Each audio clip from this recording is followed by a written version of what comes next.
नमस्कार दोस्तों, देखिए आप लोग के सामने ये स्टोरी है जिसमें मैंने कई एडवांस स्ट्रक्चर के साथ साथ कई एडवांस वोकैबुलरीज का भी यूज किया है जो कि आप लोग अपनी डेली लाइफ में यूज कर सकते हैं।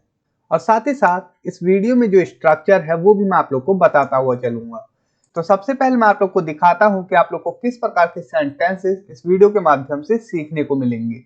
तो देखिए, एक बार की बात है। तो एक बार की बात है जब भी आपको बोलना हो तो आप कह सकते हैं वंस अपॉन अ टाइम। एक छोटा सा गांव था जहां बारिश बहुत कम होती थी। तो बहुत कम के लिए आप वेरी लिटल कह सकते हैं या फिर वेरी रेयरली। ओके।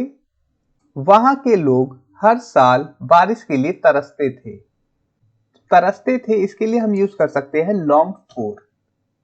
एक दिन गांव के पास वाले जंगल में एक बूढ़े संत का आगमन हुआ मतलब कि पहुंचा। तो हम अराइव्ड का यूज कर सकते हैं। गांव के लोग तुरंत उसके पास पहुंचे और बारिश के लिए प्रार्थना करने की विनती की। गांव के लोग तुरंत उनके पास पहुंचे मतलब कि अप्रोच बोल सकते हैं हम, और विनती की मतलब कि रिक्वेस्टेड। संत ने उनकी बात सुनी और मुस्कुराते हुए कहा। अब ये मुस्कुराते हुए वाला सेंस कैसे आएगा, देखिए आप स्माइल का यूज कर सकते हैं और फिर सेइंग का। अभी जब मैं इन सेंटेंसेस को ट्रांसलेट करूंगा तो आप आसानी से समझ पाएंगे। देखिए, जैसे ही सूरज ढल जाएगा बारिश शुरू हो जाएगी मतलब कि कोई काम होने पर कुछ हो जाएगा। तो जैसे ही के लिए हम एज सुन एज का यूज करते हैं और इसी प्रकार से आप आगे देख सकते हैं। तो अब मैं इस स्टोरी को ट्रांसलेट करने वाला हूं। मैं हूं अनिल कुमार और आप लोग देख रहे हैं daily English for all.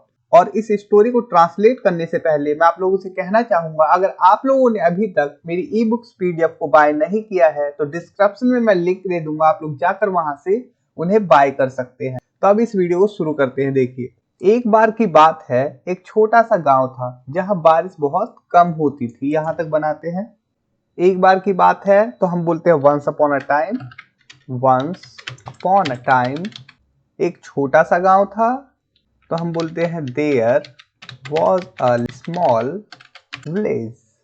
Okay, there was a small village. एक छोटा सा गांव था जहां के लिए हम वेयर का यूज करेंगे। Where it rained very rarely.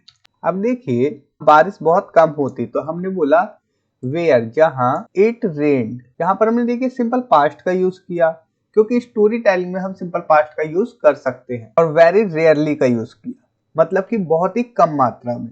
आप चाहे तो इस सेंटेंस को बोल सकते हैं। अब देखिए, दोनों सेंटेंस सेम है। यहां से अगर हम इसे चेंज करें, देखिए where there was very little rain.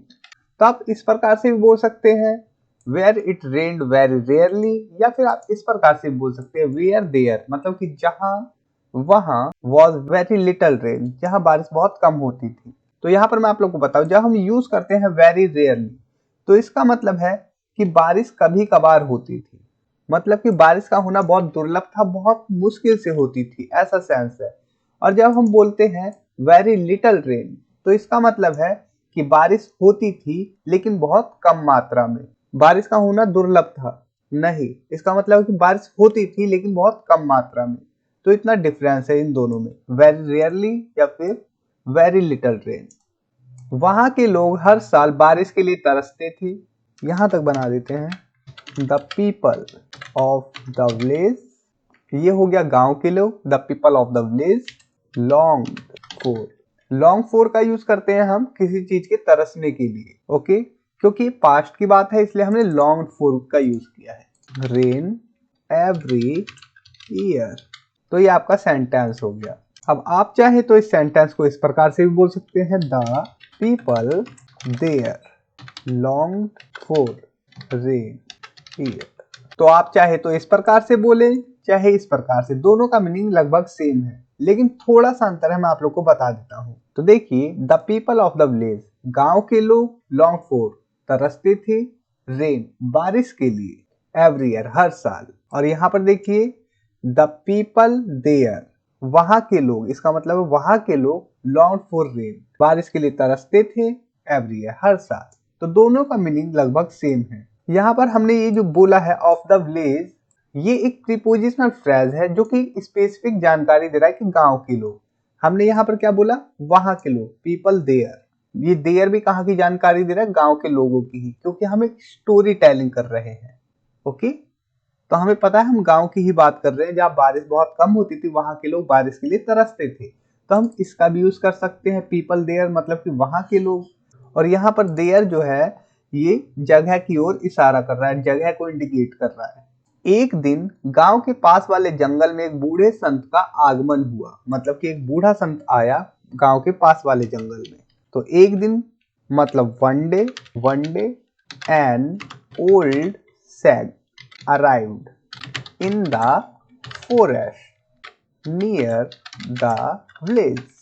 Okay, ये आपका सेंटेंस हो गया। वन डे मतलब एक दिन, एन ओल्ड सैग एक बूढ़ा संत अराइव्ड पहुंचा इन द फॉरेस्ट, फॉरेस्ट में मतलब जंगल में, नियर द विलेज गांव के पास, या आप कहें गांव के पास वाले जंगल में। गांव के लोग तुरंत उसके पास पहुंचे और बारिश के लिए प्रार्थना करने की विनती की। यहां तक बनाते हैं गांव के लोग।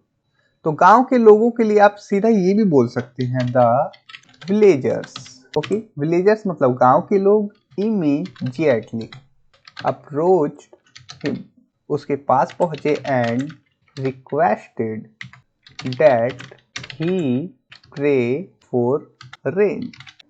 ओके, द विलेजर्स गांव के लोग इमीडिएटली तुरंत अप्रोच्ड हिम उसके पास पहुंचे एंड और रिक्वेस्टेड और प्रार्थना की दैट की ही प्रे फॉर रेन कि वो बारिश के लिए प्रार्थना करे। तो ये सेंटेंस आप लोग को इजीली समझ में आया होगा। अगर नहीं आया तो आप इजीली इसे इस प्रकार से भी बोल सकते हैं। देखिए, ये जो डैट वाली क्लॉज है हम यहाँ से इसे चेंज करते हैं। देखिए, approached him and requested him to pray for rain.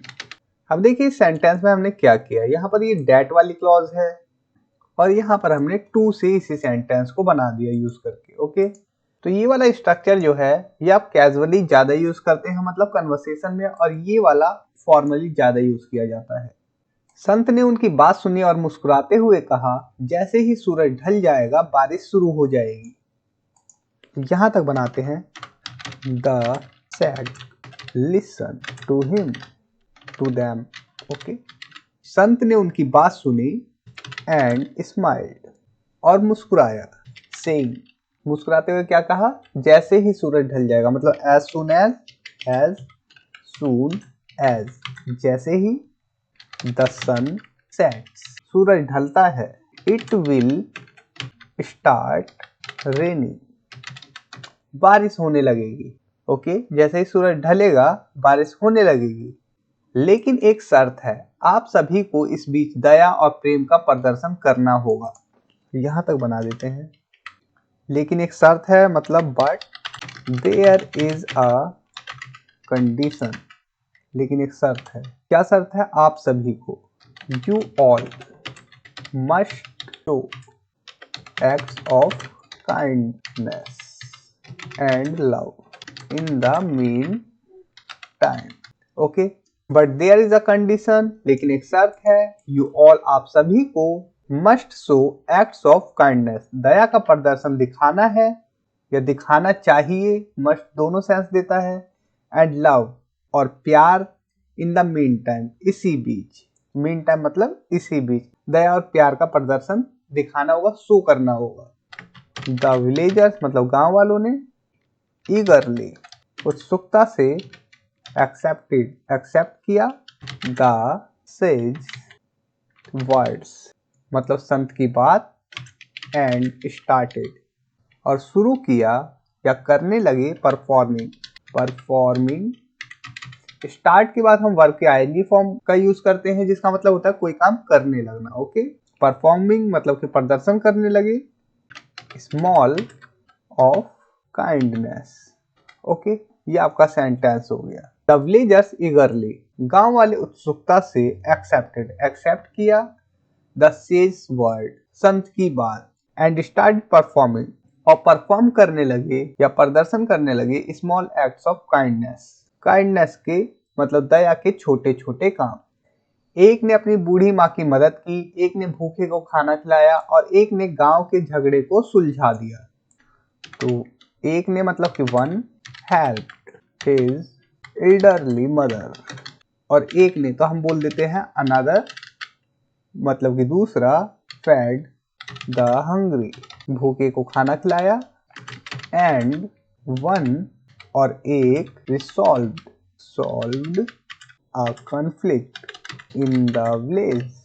Okay, ये आपका सेंटेंस हो गया. One helped his elderly mother, एक ने अपनी बूढ़ी माँ की मदद की. अनदर, और दूसरे ने, अनदर फेड द हंग्री, एक ने भूखे को खाना खिलाया. And one resolve a conflict in the village, और एक ने गांव के झगड़े को सुलझा दिया, कॉन्फ्लिक्ट को सुलझा दिया, रिसॉल्व कर दिया. शाम होते होते आकाश में घने बादल छा गए. देखिए, शाम होते होते तो हम बोलते हैं बाय इवनिंग, मतलब शाम तक या शाम होते होते. The sky covered with thick clouds. Okay, ये आपको समझ में आया. बाय इवनिंग शाम होते होते या शाम तक. द स्काई कवर्ड, आकाश घिर गया, किस चीज से? विथ थिक क्लाउड्स, घने बादलों से, या घने बादल आकाश में छा गए, ये सेंस है. या फिर आप इस सेंटेंस को इस प्रकार से भी बोल सकते हैं, thick clouds covered the sky by evening. Sorry, यहाँ पर वॉज आएगा, वॉज. इन दोनों सेंटेंस का मीनिंग लगभग सेम है, बस थोड़ा सा अंतर ये है कि ये जो सेंटेंस है, द स्काई वॉज कवर्ड, ये पैसिव का सेंटेंस है, ओके, विथ थिक क्लाउड. और ये वाला सेंटेंस एक्टिव वॉइस में है. बस इतना सा अंतर है, बाकी दोनों का मीनिंग सेम है. लोग हैरान थे कि संत की भविष्यवाणी सच होती दिख रही थी. The people were astonished that the sex prediction, मतलब भविष्यवाणी, seemed, लग रही थी या प्रतीत हो रही थी, to be coming true, सच होती हुई, प्रतीत हो रही थी या दिख रही थी. Okay, the people were astonished, लोग हैरान थे, that, की, द सेक्स प्रिडिक्शन, संत की भविष्यवाणी, seem to be coming true, सच होती दिख रही थी. जैसे ही सूरज ढला बूंदाबांदी शुरू हो गई.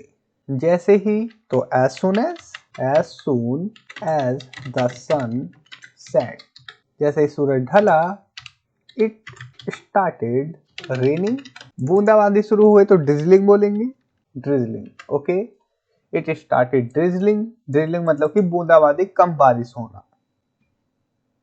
बारिश धीरे धीरे तेज होने लगी और पूरे गांव में खुशी का माहौल छा गया. The rain gradually intensified and the entire village was filled with Joy. The rain, बारिश, ग्रेजुअली इंटेंसिफाइड, धीरे धीरे तेज होने लगी, एंड, और, द एंटायर विलेज, और पूरा गांव, वॉज फिल्ड विद जॉय, खुशी से भर गया, या खुशी का माहौल पूरे गांव में छा गया, ये सेंस है. ओके, संत ने फिर गांव वालों को बुलाया और कहा, ये बारिश आपके दया और प्रेम का परिणाम है. तो द संत, मतलब the sage, then called the villagers, संत ने फिर गांव वालों को बुलाया, यहां तक हो गया, एंड सेड, और कहा. क्या कहा? देखिए, ये बारिश आपके दया और प्रेम का परिणाम है.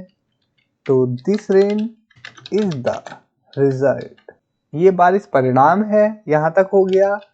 किस चीज का परिणाम है? ऑफ योर काइंडनेस, आपकी दया का, एंड लव, और प्रेम.